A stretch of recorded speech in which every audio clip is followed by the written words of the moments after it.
I've been married to Jessica for 6 years. We had what I thought was a perfect life, a nice house in the suburbs, a couple of cats and friends who often commented on how sweet we were together. But somewhere along the line, things started changing. It was subtle at first. Jessica got busier with her job as a marketing manager, often coming home late with vague explanations about meetings and deadlines. I tried to be understanding.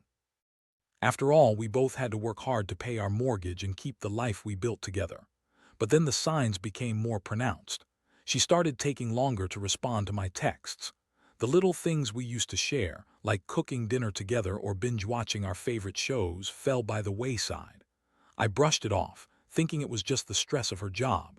Yet, as weeks turned into months, I felt a gnawing sensation in my gut. Something was off. The turning point came one cold Saturday afternoon. I was cleaning out the garage, and I stumbled across an old box of photos. As I flipped through the pictures, I came across a few of Jessica from her college days.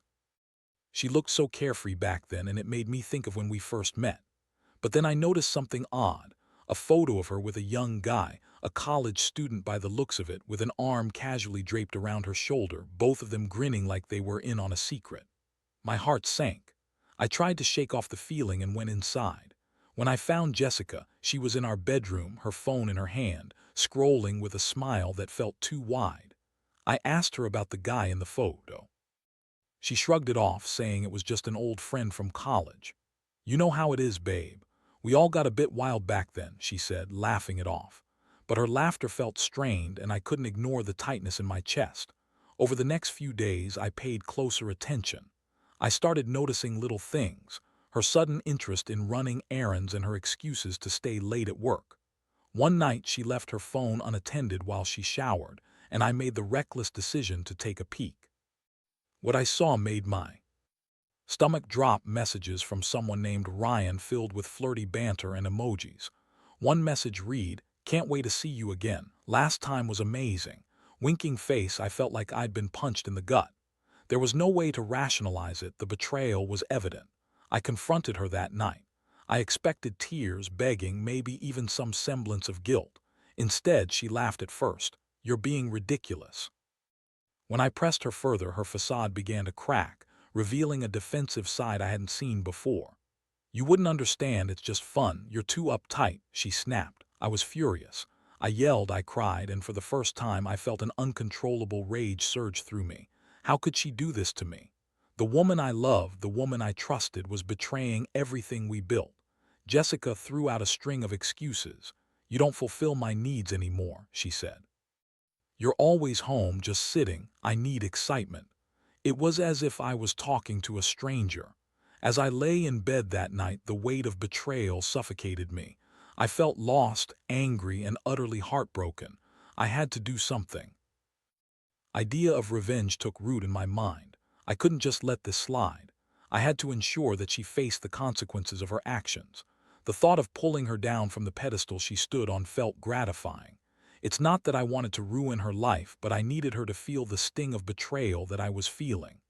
The plan began to form in my mind, an elaborate scheme I would carefully execute. I had to think this through. I needed to gather evidence to show her just how serious this was. She would learn that playing with hearts was a dangerous game. I was determined to be the one who got to decide how this story ended. I was going to make sure she was the one expelled from our lives, not me. I leaned into the turmoil and crafted my plan for revenge. The next steps would be crucial, and I had to be smart about this. I spent sleepless nights plotting out every detail. I would make this hurt, but I would also make it count. If she wanted excitement, I would give her something to remember, something she would never forget. Could I really go through with it? I couldn't help but feel a mix of exhilaration and dread at the thought of what was to come. The emotional storm inside me was raging, but I had made up my mind. I was going to act, and nothing would stop me from getting my justice. The days that followed my confrontation with Jessica were a blur. I felt like I was living in a twisted version of my own life. She continued to act as if everything was normal, putting on that fake smile, but I could see the cracks. I noticed how she tiptoed around me, clearly worried about my next move. It filled me with a sense of power I hadn't felt in a long time. I started to gather the evidence I needed.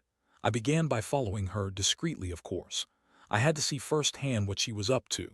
One evening, I pretended to go for a run while she got ready for a girls' night out. I kept my distance but managed to track her to a bar downtown. Sure enough, there was Ryan. He was younger, probably a college kid, and they were all over each other, laughing and flirting. The sight stirred something dark within me, a mix of anger and vindication. I took a few pictures on my phone, documenting their closeness, the way she leaned into him, the way she laughed at his jokes. It all felt so intimate, like a punch to the gut.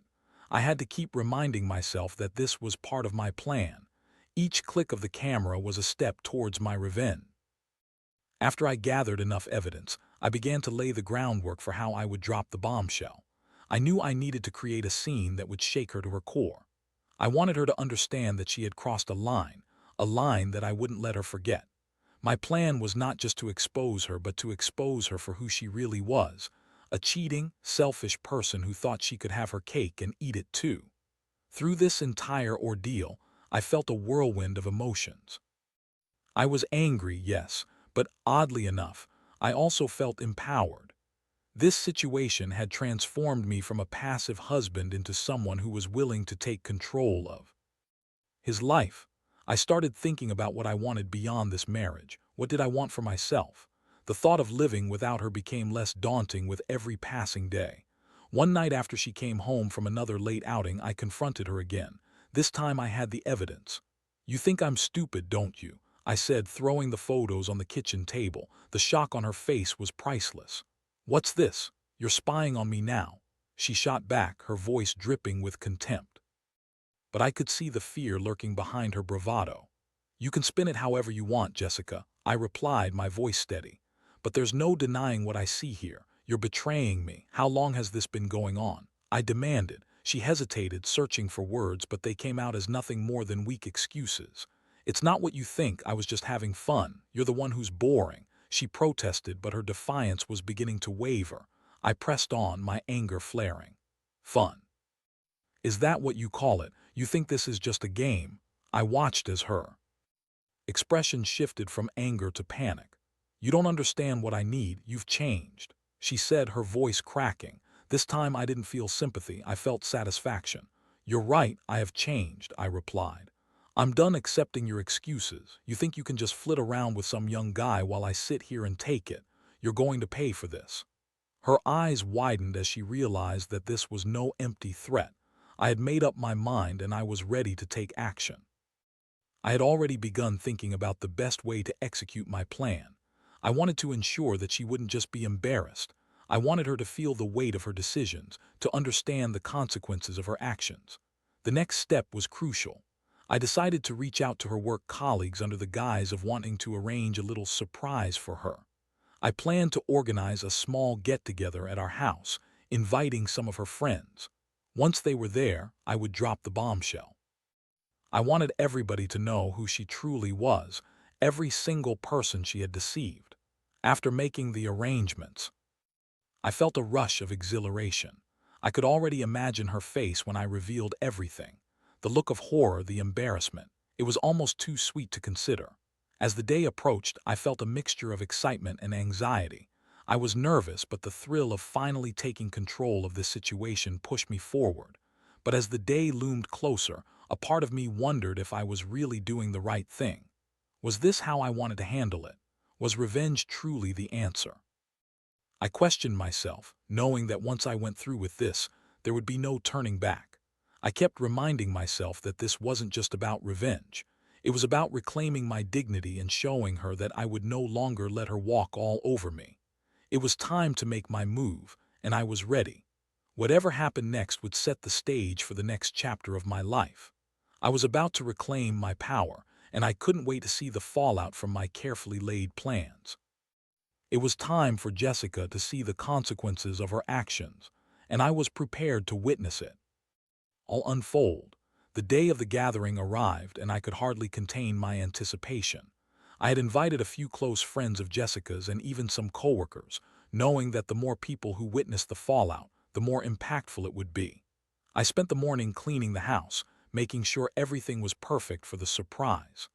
I wanted it to feel like a celebration, but I had a twisted agenda behind it all. As Jessica got ready for the evening, she seemed oblivious to my true intentions. She dressed up, looking beautiful as always, and I could feel the anger bubbling beneath my surface whenever I glanced at her. She was so confident, so carefree, and I couldn't help but resent her for it. Didn't she realize she was about to face the consequences of her actions? I had to remind myself to remain calm and collected. This was my show, and I would control the narrative. When the first guests arrived, I felt a surge of adrenaline. I greeted them with a smile, all the while keeping my composure. Jessica was in the kitchen, preparing drinks and chatting with her friends, blissfully unaware of what I had in store. As the room filled with laughter and conversation, I played the gracious host, all the while keeping an eye on Jessica. Finally, when I sensed that everyone was settled in, I decided it was time to reveal my hand. I called for attention, ensuring every ear was focused on me. "Hey everyone, thanks for coming. I have a little surprise for Jessica tonight," I started, feigning excitement. "You all know how much she values friendship, right?" The guests nodded, some even chuckling, and Jessica looked at me curiously. I felt my heart race, but I pressed on. "So I thought it would be fun to share something we've all been talking about lately." I took a deep breath, my hands shaking slightly as I pulled out my phone. "I have some photos to share, photos of Jessica and her friend Ryan." The room went silent. I could feel the tension thickening as I displayed the images on the screen, projecting them for everyone to see. Gasps erupted as people processed what they were witnessing. I took a moment to observe Jessica's face, which shifted from confusion to horror. Her eyes widened and she froze. For a moment as the realization hit her. "What the hell is this?" she shouted, her voice cracking. There was panic in her tone, and I reveled in it. "You're disgusting for doing this. Are you seriously airing our dirty laundry like this?" "You brought this on yourself, Jessica," I replied, my voice steady. "You thought you could hide your betrayal from everyone, but here we are. You're not just cheating on your husband, you're deceiving your friends too." I turned to the room, addressing everyone. "Is this the kind of friend you want to have in your lives?" The disbelief and shock on everyone's faces were surreal. I watched as some of her closest friends exchanged glances, their expressions shifting from shock to pity. I could see the realization settling in that this was not just a one-off incident. It was a pattern of behavior that Jessica had woven into her life. "Ryan is just a friend," Jessica protested, desperation creeping into her voice. "You're making this a bigger deal than it is." "Stop this," but the more she panicked, the more I felt a sense of satisfaction. Her excuses were falling flat, and I could see her confidence crumbling. "Just a friend? You mean a friend you were having sex with behind my back?" I shot back, my voice rising.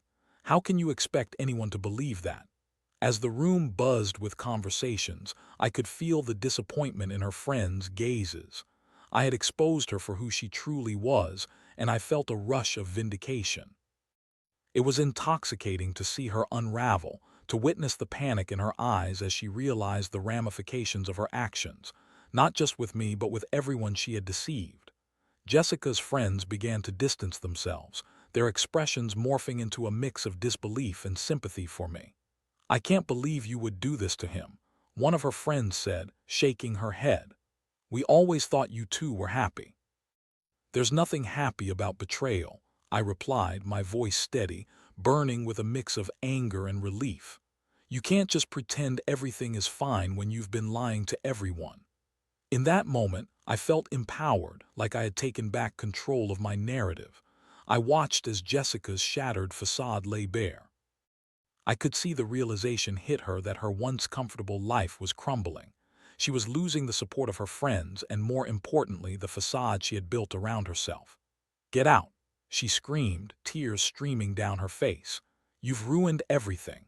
Her pleas fell on deaf ears as I surveyed the room, the weight of the moment settling around us like a heavy fog. I wasn't going to let her manipulate this situation. "I didn't ruin anything, Jessica. You did this to yourself," I said, my voice calm but firm. "You wanted excitement, remember? Well, here it is." As her friends began to leave, I felt a mix of satisfaction and sadness. I had taken my revenge, but it came at a price. Watching Jessica break down in front of everyone was a bitter pill to swallow. I had achieved what I set out to do, yet a part of me felt hollow inside. I had lost the woman I once loved, and I would never get back the life we had built together. As the last of her friends walked out, I turned to Jessica, who was now slumped on the floor, sobbing. "I hope you understand what you've done," I said quietly. "You've lost everything." Her silence told me she understood the gravity of the situation. It was time for her to face the consequences of her choices, and I had ensured she would never forget. I walked away, leaving her to process the fallout of her actions. I had taken control of my life, but my heart ached for what could have been. The emptiness was palpable, but I knew I was on the path to something new. I was ready to move forward, ready to reclaim my happiness, whatever that would look like without Jessica. It was time to close this chapter and see what awaited me on the other side. The days following the gathering felt surreal. I had watched Jessica spiral down into a pit of despair, and I knew I had made my point. Yet instead of feeling triumphant, I felt a profound emptiness. I had achieved revenge, but the cost of it weighed heavily on my mind. I had lost not only my wife but the life we once shared, a life filled with laughter and dreams. The memories played on a loop in my head, taunting me. Jessica moved out the following week. Her friends had rallied around her, offering support in her time of crisis, but the irony wasn't lost on me. They had been blindsided by her betrayal and were now left to pick up the pieces of her shattered image. It felt odd seeing her pack her things, the woman who had once been the center of my universe, reduced to a shadow of herself. "I can't believe you would do this," she said, her voice trembling as she walked through the house, grabbing clothes and belongings. "You made me look like a monster in front of everyone." "Maybe that's because you acted like one," I replied, trying to maintain a calm exterior. "You chose to cheat and lie. I didn't make you do anything." Her eyes narrowed, and I could see the resentment bubbling beneath the surface. "I never wanted to hurt you," she said, her voice barely above a whisper. "But you don't understand what I was going through." "Enlighten me," I shot back, crossing my arms. "What exactly was so terrible about our life that you felt the need to betray me with someone half your age?" She recoiled at my words, and I saw the flicker of pain in her eyes. "You're being cruel," she snapped, but I didn't care. I had put up with her lies for too long, and I was no longer willing to bend to her whims. As she finished packing, I tried to keep my distance, knowing that any lingering affection I had for her would only complicate matters. I felt like I was standing on the edge of a precipice, the uncertainty of the future looming before me. With each box she filled, I felt a mixture of anger and sadness. This was it. I was losing the woman I had once adored. When she walked out the door, I felt a strange sense of relief wash over me. The house felt eerily quiet, and for the first time in weeks I could breathe. I took a moment to absorb what had just happened. It was a new beginning, a chance to redefine who I was without her. I didn't have to pretend anymore, and that realization was both liberating and terrifying. I spent the next few days in a haze, sorting through the remnants of my life with Jessica. I went through our photos, packing away the memories, trying to find a sense of closure. Each picture felt like a dagger to my heart. I couldn't believe how naive I had been, how blind to the signs. It made me question everything: our marriage, our love, even myself. I started to find solace in my friends who reached out to check on me. They were supportive, offering encouraging words and reminding me of my worth. "You deserve better than that, man," one said. "You'll come out of this stronger." Their kindness provided a flicker of hope, and I began to see a light at the end of the tunnel. One evening, I decided to hit the gym. I needed to channel my energy into something productive, to reclaim my sense of self. As I lifted weights and pushed through the pain, I felt a surge of empowerment. The endorphins coursing through my veins were a reminder that I could take control of my life again. I was determined to focus on myself, to embrace the freedom that came with being single again. But despite the progress I was making, the emotional scars were still fresh. The moments of loneliness crept in like unwelcome shadows at night. I missed the companionship, the intimacy we had once shared. There were moments when I would reach for my phone, wanting to text her and share a funny memory, But then I would remember the betrayal and the lies. I would quickly put the phone down, reminding myself that I deserved better. I began to explore new interests, things I had shelved during my marriage. I took up photography, something I had always wanted to do but never had the time for. I ventured out into the world, capturing moments that spoke to me, finding beauty in the small things. I started meeting new people, forging connections, and slowly rebuilding my social life. Yet every now and then, I would catch a glimpse of something that reminded me of Jessica, a favorite restaurant we used to frequent or a song that played on the radio. The memories would hit me like a freight train, leaving me breathless with grief. I learned that healing wasn't linear. It was a series of ups and downs, victories and setbacks. As weeks turned into months, I began to feel stronger. I had faced my demons, confronted my pain head-on, and refused to let it defeat me. I started thinking about what I wanted in life moving forward. I realized that I needed to learn from this experience, to understand my own worth, and to never let anyone treat me as less than I deserved. I came to terms with the fact that Jessica would always hold a piece of my past, but she no longer had a hold over my future. I was ready to embrace the unknown, to seek new adventures and relationships that honored my value. I had learned a hard lesson about trust and betrayal, but I was determined not to let it define me. As I stood at the edge of my new beginning, I felt an overwhelming sense of freedom. It was time to reclaim my life, to find joy in the unexpected, and to build a future that was truly mine. I had survived the storm, and I was ready to embrace the sunshine that followed. The journey ahead would be mine, and I was excited to see where it would take me next. As the months passed, I found myself slowly but surely rebuilding my life. The pain of betrayal had dulled, though the scars remained, reminders of what I had endured. I took solace in the fact that I was not the same person I had been during my marriage. I had emerged from the ashes of heartbreak stronger and more self-aware. I started dating again, albeit cautiously. The first few dates felt like walking a tightrope. I found myself second-guessing everything, wondering if I could trust someone new after what Jessica had put me through. I was apprehensive but determined to put myself out there, to seek connection without the fear of repeating past mistakes. One night, I met Sarah at a local art exhibit. She was vibrant and passionate, her enthusiasm for life contagious. We bonded over our shared love for photography and art, and I felt something spark between us. It was a feeling I hadn't experienced in a long time, a genuine connection that made me feel hopeful. As we talked and laughed, I could feel the weight of my past beginning to lift. Sarah was different. She was kind, attentive, and genuinely interested in getting to know me. I found myself opening up about my experiences, sharing my journey of healing, and she listened without judgment.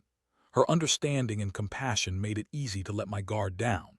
We began dating regularly, and I felt myself falling for her. There were moments I'd catch myself comparing her to Jessica, analyzing the differences. But Sarah was not Jessica. She didn't have the same patterns or the same toxic energy. With each passing day, I realized that I was learning to trust again, to embrace vulnerability in a way I hadn't thought was possible. But just as I felt like I was moving forward, Jessica re-entered the picture. One evening, I received an unexpected text from her. "Can we talk? I've been thinking about everything," it read. My heart raced at the sight of her name. I had done my best to move on, and here she was, attempting to reinsert herself into my life. I felt a flood of emotions, anger, confusion, and even a hint of sadness. I didn't want to revisit the past, yet part of me was curious about what she wanted to say. After deliberating for a few days, I decided that I owed it to myself to hear her out, if only to gain closure. We met at a coffee shop, a neutral ground that felt safe enough for both of us. As I sat across from her, I felt the tension in the air, charged with unspoken words. Jessica looked different, more subdued, as if the weight of her choices had taken a toll. There was an honesty in her eyes that I hadn't seen before. "Thanks for meeting me," she said, her voice shaky. I wanted to apologize for everything, the lies, the betrayal. I've had so much time to think, and I realize how wrong I was. I listened, unsure of how to respond. Part of me wanted to lash out to remind her of the pain she had caused, but another part of me recognized that I had already processed that anger. Why now? I finally asked. Why reach out after everything that's happened? She took a deep breath, her eyes welling with tears. I've lost so much friends, my marriage. I had to face the consequences of my actions. I've been in therapy, trying to understand why I did what I did.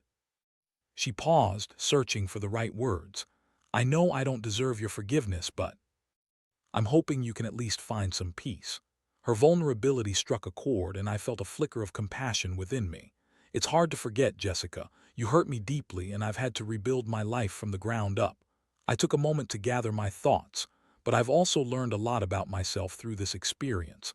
I've discovered strength I didn't know I had. She nodded, tears streaming down her face. I'm truly sorry, and I hate that I caused you so much pain. I never wanted to hurt you. I've been a terrible person, but I'm trying to change. I could see that she was genuinely remorseful. It was a strange feeling seeing the woman who had shattered my heart now seeking accountability.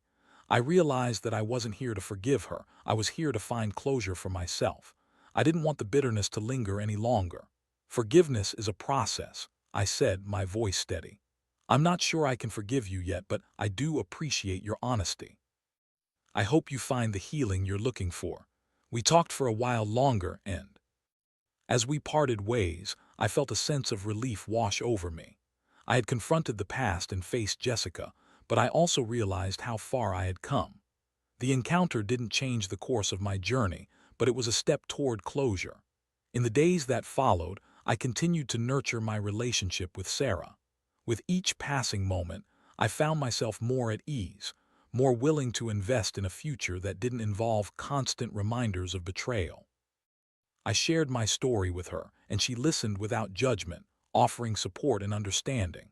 As our relationship deepened, I found joy in the simplest things: a quiet dinner at home, long walks, and deep conversations about our hopes and dreams. I was finally experiencing what a healthy relationship looked like, free from the toxic shadows of my past. And yet, there were still moments of introspection.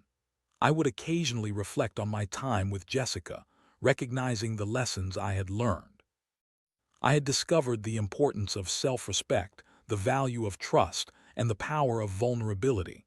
This journey had shaped me, and I was determined to carry those lessons into my new life. As winter turned to spring, I felt a sense of renewal. The world around me began to bloom, mirroring the fresh start I had embarked upon. I was ready to embrace whatever came next, knowing that I had the tools to navigate it. I had faced the darkness, and now I stepped into the light, ready to seize every opportunity that awaited me. Through all the heartache, I had emerged not only stronger but also wiser. I had navigated the storm and found my way back to myself. Life was unpredictable, but I was ready to meet it head-on, armed with the knowledge that I was worthy of love, respect, and happiness. The future was mine for the taking, and I intended to make the most of it. As spring blossomed into summer, my life continued to evolve in ways I hadn't anticipated. My relationship with Sarah deepened, and the trust I had cautiously built with her transformed into something beautiful. We spent lazy weekends exploring the nearby hiking trails, indulging in impromptu road trips, and laughing at the little things that life threw our way. It felt refreshing to experience joy without the weight of past baggage lurking in the shadows. 1. Sunny afternoon, we found ourselves at a local art festival. I was captivated by the vibrant colors of the paintings and the creativity that surrounded us. Sarah and I wandered through the various booths, sharing our thoughts on each piece we encountered. It was during this time that I realized how far I had come. The fear of betrayal no longer loomed over me. Instead, I felt a sense of freedom in being vulnerable again. As we stopped at a booth selling handmade pottery, I noticed a beautiful ceramic bowl that caught my eye. I picked it up, admiring the craftsmanship. This would be perfect for our future home, I said, a playful smile on my face as I handed it to Sarah. You know, the one we'll have someday. Her eyes sparkled with delight. I can totally see it in our kitchen, she replied enthusiastically. But then she hesitated, her expression shifting slightly. Do you think it's too early to be talking about that? I paused, considering my response. There had been a time when the idea of commitment terrified me. The thought of building a future with someone felt like a daunting leap. But sitting there, surrounded by the warmth of the sun and the laughter of families enjoying their day, I realized I had found something worth embracing. Not at all, I replied honestly. I think it's a good thing to envision our future. That moment solidified something important within me. I was no longer the man who had been betrayed. I was someone who had faced his demons and emerged stronger. I had learned to love again, to trust again, and to dream again. My past had shaped me, but it would not define my future. As summer progressed, I found myself at a crossroads. I had been approached by a photography blog about collaborating on a feature about healing through art. It felt like a fitting opportunity to share my journey, the healing I found through photography, the lessons learned from heartbreak, and the newfound appreciation for life. I decided to accept, excited to turn my experiences into something positive. The blog post was cathartic to write. I poured my soul into it, detailing the painful moments but also celebrating the growth that followed. I wrote about the importance of self-love, the value of recognizing red flags, and the power of moving forward. When it was published, I was flooded with messages of support and gratitude from others who had faced similar struggles. It felt good to know that my story could resonate with others, offering hope and encouragement. Meanwhile, my relationship with Sarah continued to flourish. We began discussing our goals, dreams, and the little things that made us who we were. I appreciated her willingness to communicate openly, and it made me realize how different this relationship was from my past. I felt safe with her, and that safety allowed me to embrace my true self without fear. One evening, as we stargazed in my backyard, sipping wine and sharing stories, I felt an overwhelming sense of gratitude wash over me. You know, I didn't think I could ever feel this way again. I confessed, my voice barely above a whisper. After everything that happened with Jessica, I thought I'd never find happiness. Sarah turned to me, her gaze soft and understanding. "I'm so glad you did," she replied. "You deserve to be happy, and I'm honored to be part of your journey." In that moment, I realized that I had fully let go of the past. I had taken the lessons learned from my heartbreak and transformed them into a source of strength. I no longer looked back with bitterness. Instead, I looked forward with hope and excitement. As summer turned to fall, I found myself at a place of contentment. I was more than ready to embrace whatever came next. I had learned to create boundaries, to value my worth, and to trust not only others but myself. The journey had been long and tumultuous, but it had led me here, a place filled with promise and possibility. One crisp autumn evening, while enjoying a cozy dinner with Sarah, I felt a surge of confidence. It was time to take another step forward. I reached for her hand across the table, feeling the warmth of her touch. "Can we talk about something?" I asked, my heart racing with a mix of excitement and nerves. "Of course," she said, her eyes bright with curiosity. "I know we've been enjoying this time together, and I want us to keep building on it. I know, I'm ready to explore a future together," I said, feeling empowered by my words. Her smile widened, and I could see the happiness in her eyes. "I've been hoping you'd say that." As we continued our conversation, I felt a sense of peace settle in. I was ready to embrace love, trust, and vulnerability wholeheartedly. I had faced the darkness and emerged stronger, and now I was ready to walk into the light with someone who truly appreciated me.